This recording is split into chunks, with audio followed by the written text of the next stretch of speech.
This week, we're talking about responsibility hoarding. You are listening to Love Your Job Before You Leave It, the podcast for ambitious, high-achieving women who are ready to stop feeling stressed about work and kiss burnout goodbye forever. Whether you're starting a business or staying in your day job, this show will give you the coaching and guidance you need to start loving your work today. Here's your host, career coach Corey Lynn. Hello and happy Wednesday, y'all. I hope you're having a lovely day today. I'm having a little bit of a low energy day. I woke up a little earlier than usual, not on purpose, not because of an alarm. My body was just like, hello, I am awake. And I could have gone back to sleep, but I decided to just go ahead and get up because it's been warm. You know, it's summer in Sacramento. And if I wake up early like that, I have the opportunity to take a walk when it's still pretty cool out, which is really nice. So I got up and it was a great walk and a nice morning, but I am feeling just a little bit low energy. And that's okay, because you know what? We're not going to feel high energy all the time. And there's lots of ways to enjoy a day when our energy is a little bit lower.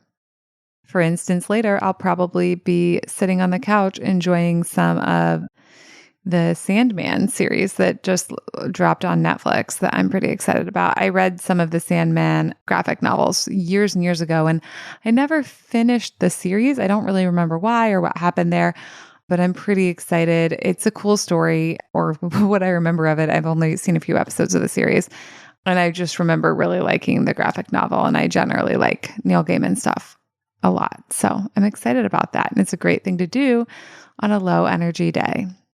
All right, but that's not what we're talking about today. We're not talking about high energy versus low energy, although that may be something interesting to talk about later. Let me know if y'all want me to talk about that. But today I want to talk about responsibility hoarding, which is this phrase that I learned from the wonderful Maggie Reyes, and Maggie Reyes learned it from the wonderful Amanda Hess. And I talked to Amanda Hess recently. We did a peer coaching session, and I asked her about it and if I could talk to y'all about it. And she said yes. And she actually said that she thinks she heard that phrase from someone else, but she can't remember who it was. So whoever you are out there who originated this phrase of responsibility hoarding, thank you. You're a fucking genius. It's a really helpful phrase. Okay, so what is responsibility hoarding and how does it pertain to having an extraordinary career and a satisfying as fuck life? Responsibility hoarding is when you take all the responsibility, including the responsibility that does not belong to you. So for a lot of us, we were trained from a very young age to take responsibility, and that can actually be a really great skill set. It's a good thing to be able to do, to take responsibility for our choices, take responsibility for our actions, take responsibility for, the way we're talking to ourselves, even if we learned those thought patterns from society and culture and our childhood and all that shit. Once the thought patterns exist in our head, like we're the ones who can actually do something about them. And so there is an interesting idea in here too, just with responsibility, that like taking responsibility doesn't mean blaming. We can take responsibility for stuff without blaming ourselves. We can invite others to take responsibility for stuff without blaming them. That's probably something I'll also want to dig into on another episode. But something I see, especially with like high achievers and my clients, is taking responsibility for other people's things, taking responsibility for other people's work, taking responsibility for other people's feelings, taking responsibility for other people's actions. And I think this has a lot of crossover also with trying to control other people. And listen, I get the urge, like I talk about the things I need to learn about also, but the real truth is we can't control other people because they have free will. And, we can have boundaries and we can have consequences if those people are our, direct reports or our children. Those are the people for whom I would say consequences are appropriate. For everyone else, I would say boundaries, right? But we can't actually control what other people do. And if you're anything like me, your brain's like, that's very fucking rude. And I get that. And I feel it deeply in my bones. And also, it's kind of what's beautiful about life is that we all have free will. And we also have free will and can do whatever the fuck we want for whatever reason we want, but so can other people. And that's just the way things shake out. And again, there may be consequences, but we still have free will all the same, which is pretty exciting prospect.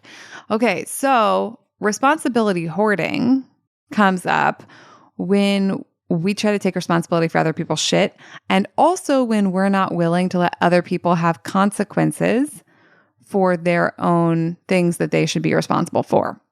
So there's lots of ways that this can look, right? Like if someone in your life, whether it's your direct report at work or your kiddo or your significant other, is like making a choice and you don't like it, you may feel the urge to say something about it. You may even say something about it, and they may not want to do what you think they should do. And then they may get some consequences, right? Through taking their action, not even consequences from you, just like life consequences, like things may happen. And one way we hoard responsibility is to try to like come in and rescue other people and take responsibility when it's actually someone else's business, someone else's responsibility to handle whatever the thing is.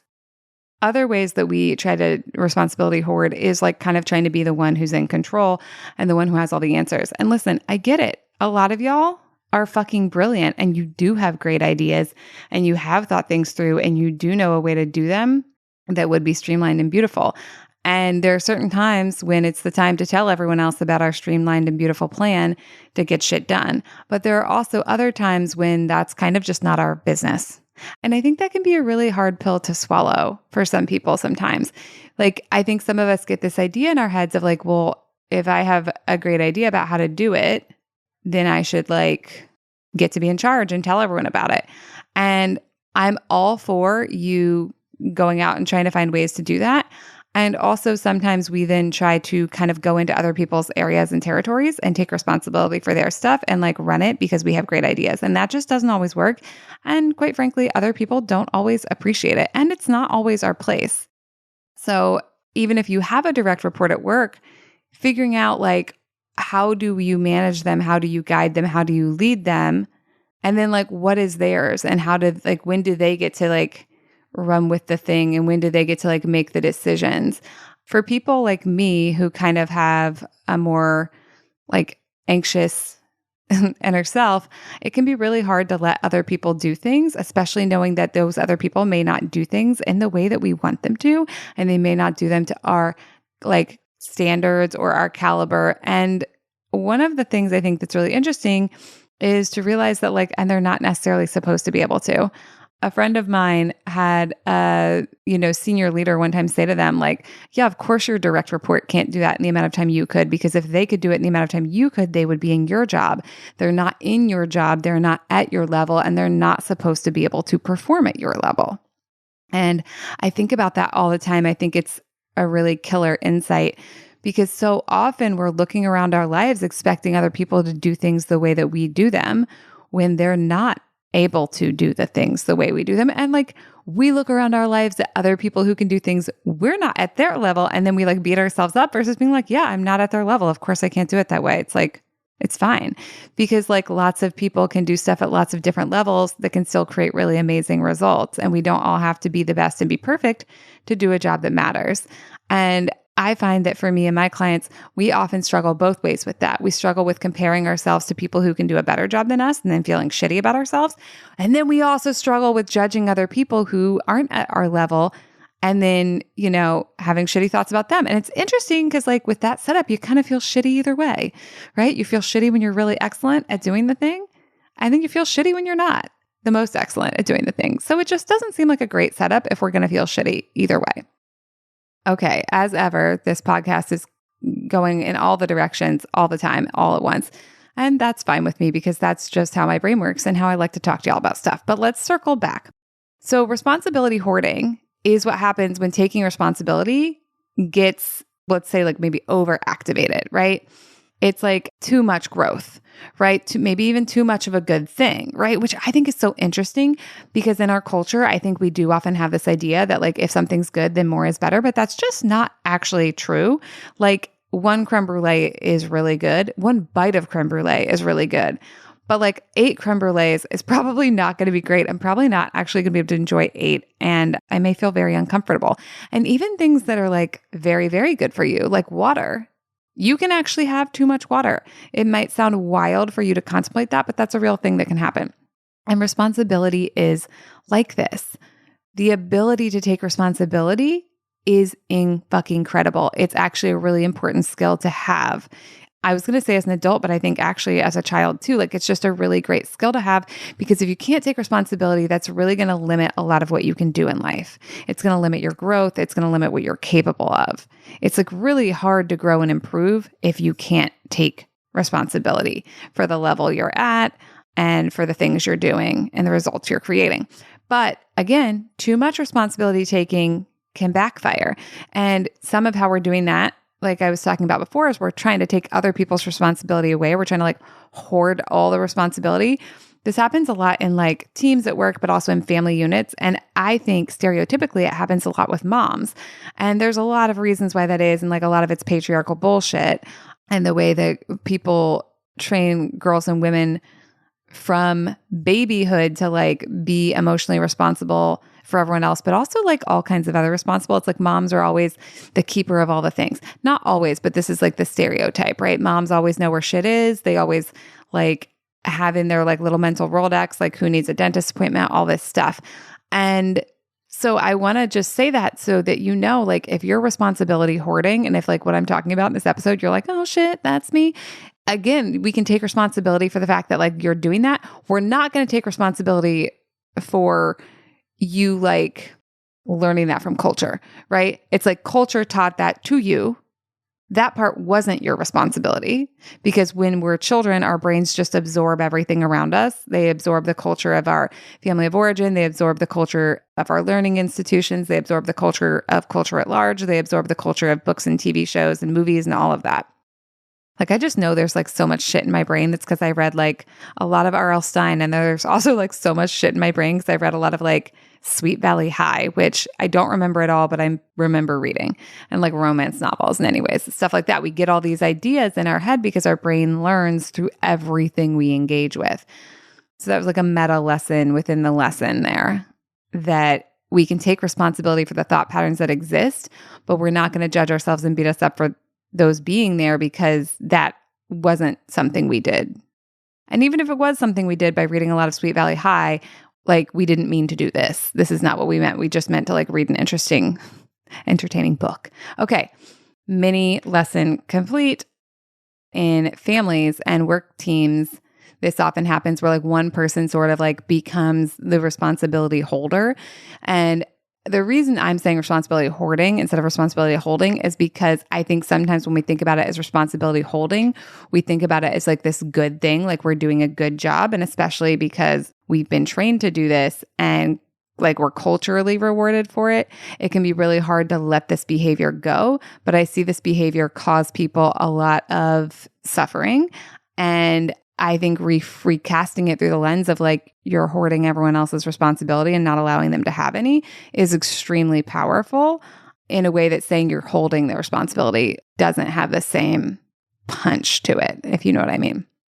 And when we are responsibility hoarding, we tend to be both like kind of miserable because we can't actually be responsible for other people. So trying to take on all that responsibility is very stressful and very taxing. And also we're robbing all these other people of the opportunity to have their own responsibility. And it'll be interesting too, because we'll like try to take responsibility for whatever they're doing. And then we'll be annoyed at them for not taking responsibility. But it's like we're constantly trying to take that away from them and like not giving them the opportunity. So like what we talked about before, it's like if someone does something and then it doesn't work out and then you step in and save them because you think it's your responsibility to do that, you are potentially removing them from consequences that could actually be really beneficial to them. And listen, there's always extreme examples. I'm not saying like don't literally like save a child who's in front of a bus. Like definitely save someone if it's like really something where they need saving and that is what you want to do. But there are all these other things where it's like we're trying to save someone else from discomfort. We're trying to save someone else from like disappointment. We're trying to save someone else from this stuff. And we're like not helping them develop any skills. Like if you want your child to be someone who can take responsibility, you have to teach them how to do that and like let them do it even when it's kind of painful and uncomfortable for you. And if you want, you know, the people you work with at work to be able to do that, then you need to like let them do that too.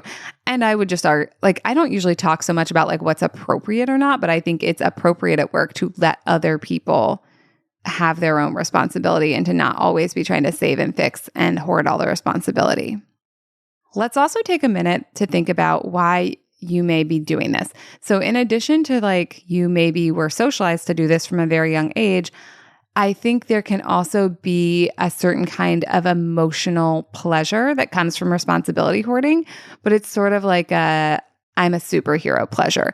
It's like, oh, I can do it all. And like, I get that. And I know the allure of that. And I do think it's like, it's a very tempting thing. And I experience that a lot in corporate of like, like, oh, I can like go above and beyond. And like, if I was attaching my worthiness to that, then it was very tempting to be doing all those things. But the problem with it is usually then we're not able to stop. And then we get to this place where we're like taxed and burnt out and overwhelmed and we don't like have any energy left. And we have all these like responsibilities that we've like collected that aren't ours. And then it's like kind of a shit show. Now, I learned this phrase from Maggie, so I think it's also important to discuss, like, Maggie's a marriage coach, so marriage is a place where this comes up a lot, and as y'all know, I'm partnered with a woman, but I had a very heteronormative upbringing, like most people, and in heteronormativity, I do also think there's a lot of responsibility hoarding, so this kind of circles back to what I was saying before about, like, the mom being, like, kind of like the keeper of the family responsibility. Even when there's no kids, it can often happen if it's a heteronormative relationship where the woman is like the keeper of the responsibility.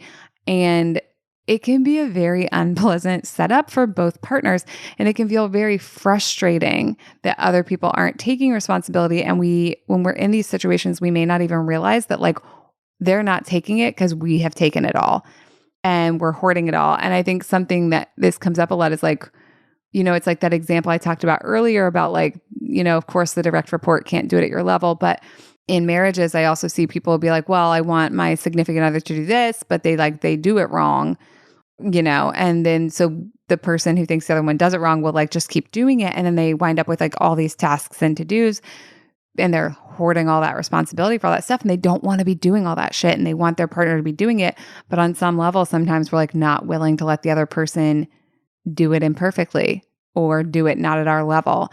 So I think there's something to be said in here too for like, if you are a responsibility hoarder and you try to just stop doing it, a lot of discomfort's probably going to come up. There are probably like a lot of reasons why you're doing this and there are benefits too, but I don't think it's a great system overall. And you can't, from what I've seen, you just can't do it forever. If you are like loving it and are able to do it forever, fucking do what you feel, have at it. But for most of us, I think it is a trap, right? It's this trap of like, well, I need to do it because I need it to be this way. And then I need to do this because I need to be this way. And I need to do this because I need to do this way. And it would be like, it's just easier for me to do it than it would be to teach someone else how to do it. And then we just have all these responsibilities and we feel like so weighed down by them. And like, it gets so overwhelming. And then we like just want to like check out from our lives and watch Netflix for, 20 hours in a row, or like, just like we fantasize about like leaving our whole life behind to like go live in a hut on the beach or something. Maybe it's just me who fantasizes about stuff like that. And actually I do not fantasize about living on the beach because I don't like sand. So I don't even know why I said that. I fantasize about like living in a cabin, but on stilts in the woods because everything on stilts is better. It's because I want to live in a tree house, but I don't want to actually have to climb the tree. I need stairs. Y'all. Okay, that was like a whole tangent and a half. You're welcome. So to recap here, if you feel like you're carrying all the responsibility for a bunch of things, maybe you are, and maybe some of that responsibility is not yours. And like, maybe we can put some of it down. And I would invite you to like do that kind of like slowly and incrementally, because if you've been holding all that responsibility, it might feel really alien and weird to you to set it all down.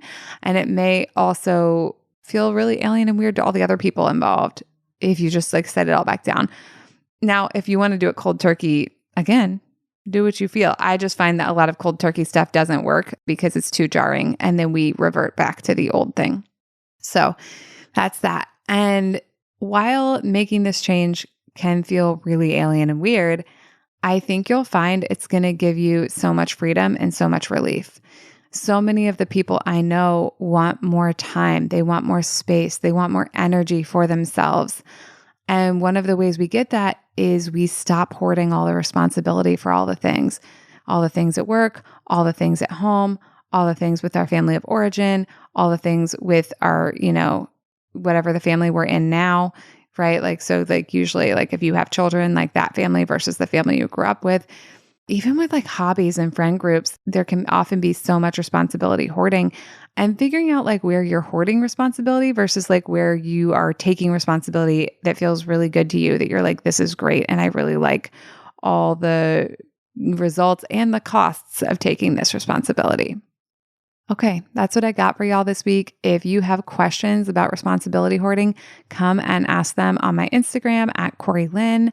And if you want to stop responsibility hoarding, if you want to create more of that like delicious spaciousness in your own life, I invite you to either come have a consult with me about working together one-on-one, or head on over to my website and sign up for the Satisfied as Fuck waitlist, because that's exactly the kind of stuff we do in our coaching together. And you don't have to do it alone. I know letting go of responsibilities you've been hoarding can feel really scary, and you just don't have to do it alone. And it can help so much to have either a one-on-one coach or a group coaching community to do that work inside of. All right, y'all, that's what I have for you. Have a lovely week. Thank you for listening to Love Your Job Before You Leave It. We'll have another episode for you next week. And in the meantime, if you're feeling super fired up, head on over to CoreyLynn.com for more guidance and resources.